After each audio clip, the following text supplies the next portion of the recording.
viewers. Today we will discuss about the topic chemical equations of first chapter class 10 science.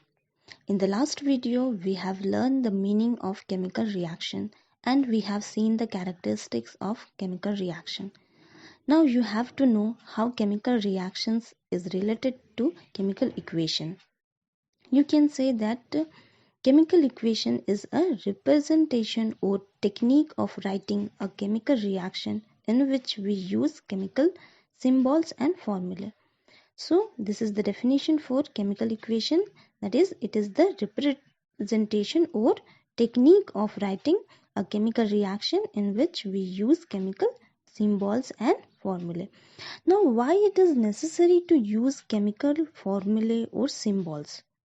So because symbols and formulas make our work easy. It takes less time and so we can consume our time. That's why we prefer to write chemical equations. Now you have to know how to write chemical equations. You have seen many a times chemical equations and one arrow is present and which represents the two parts of chemical reaction.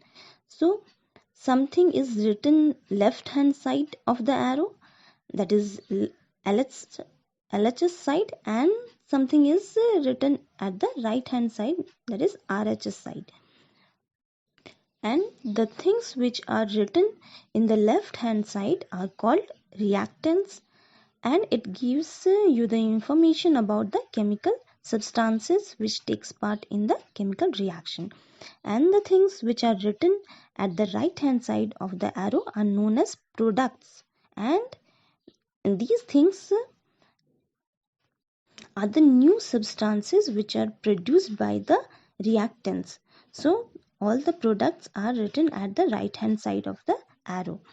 So in the previous classes you have learned that any change in which new substance is formed, it is called a chemical reaction.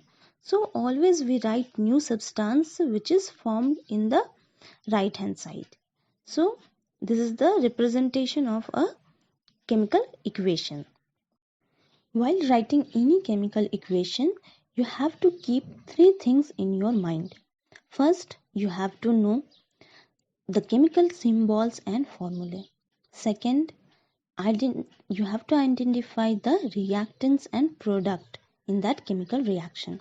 And third is balancing of the chemical equation. So these three things you have to do while writing a chemical equation.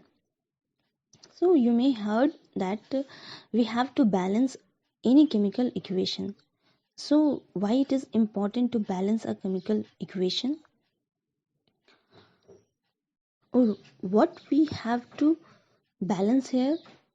We have to balance here the number of atoms. Okay, so it is important to balance the number of atoms in any chemical reaction.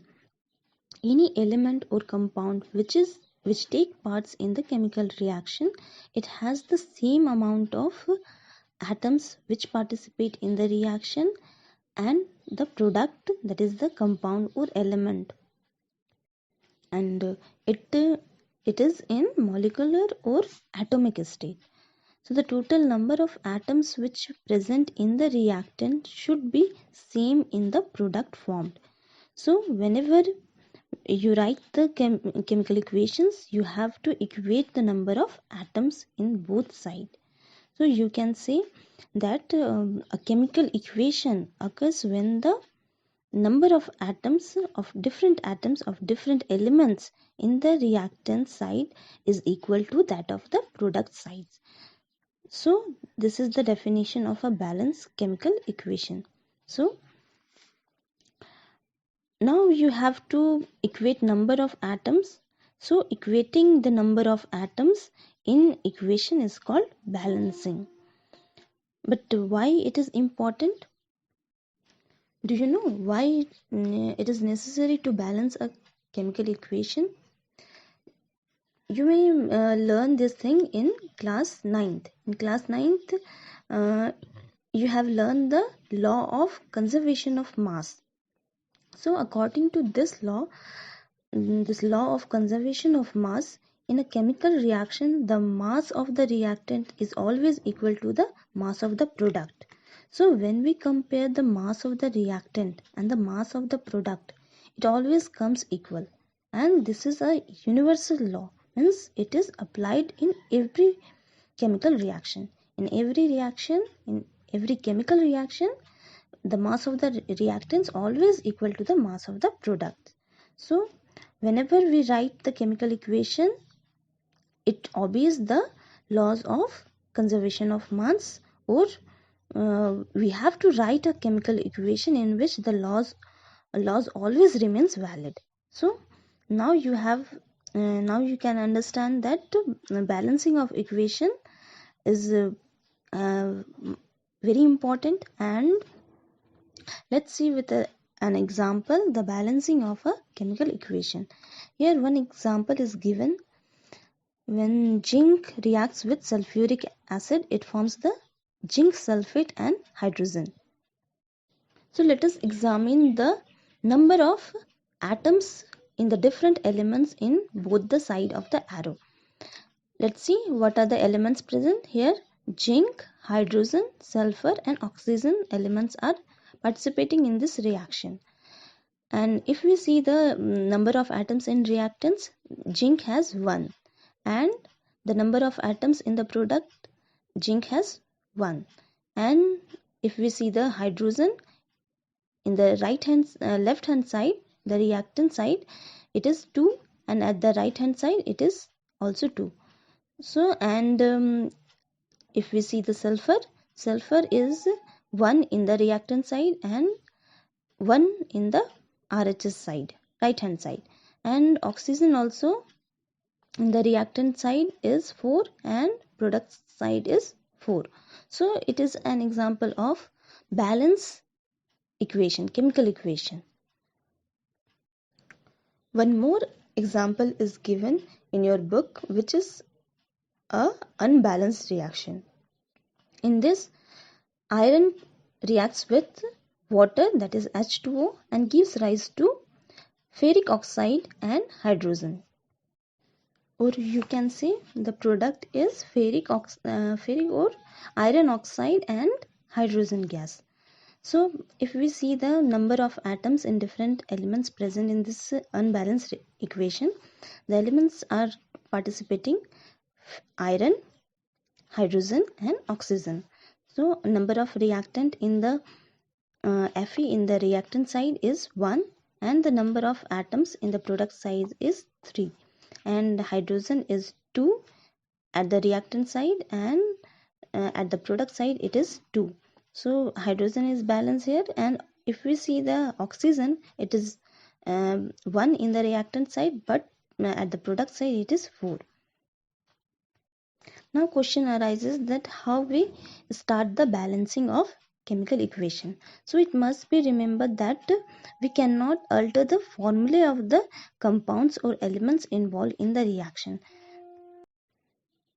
And without changing the formula or of the compound and element, first we start the balancing with the compound which contains the maximum number of atoms. So in this example, if we observe that oxygen has the maximum number of atoms, that is 4. And you should remember that while balancing the equation, we multiply or divide the numbers, divide the reactants and products. Means either we multiply the number of atoms or we divide the number of atoms. So here to balance the oxygen, we have to put before the H2O of 4. Okay, we write here 4. And if you observe that after writing 4 before the water, it unbalances the number of atoms at the right hand side, at the product side, the hydrogen. Here hydrogen is only 2, and at the reactant side it becomes 4 into 2, that is 8. So in the next step, what we have to do, we have to put 4 here at the right hand side before the H2. that is before the hydrogen. Now we can observe that the oxygen and hydrogen in this chemical reaction is balanced. Now comes to Fe. Fe is 3 at the right hand side, but at the left hand side, the reactant side is only 1. So what we have to do? We have to put a 3 before the iron, that is Fe. We have to put a 3. Then after putting 3, we observe this reaction. So after checking this, the number of atoms of elements on the both sides are equal. So this equation is now balanced, and this method of balancing chemical equation is called hit and trial method. Okay.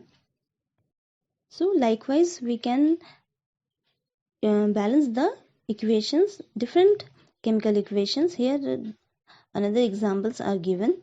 So you can try different chemical equations to balance it. Few chemical equations are given in exercise question number 6. You can try this and try to balance it. Okay, that's all for the day, and in the next video we will learn about the types of chemical reaction. Okay, keep learning, be positive, and thank you.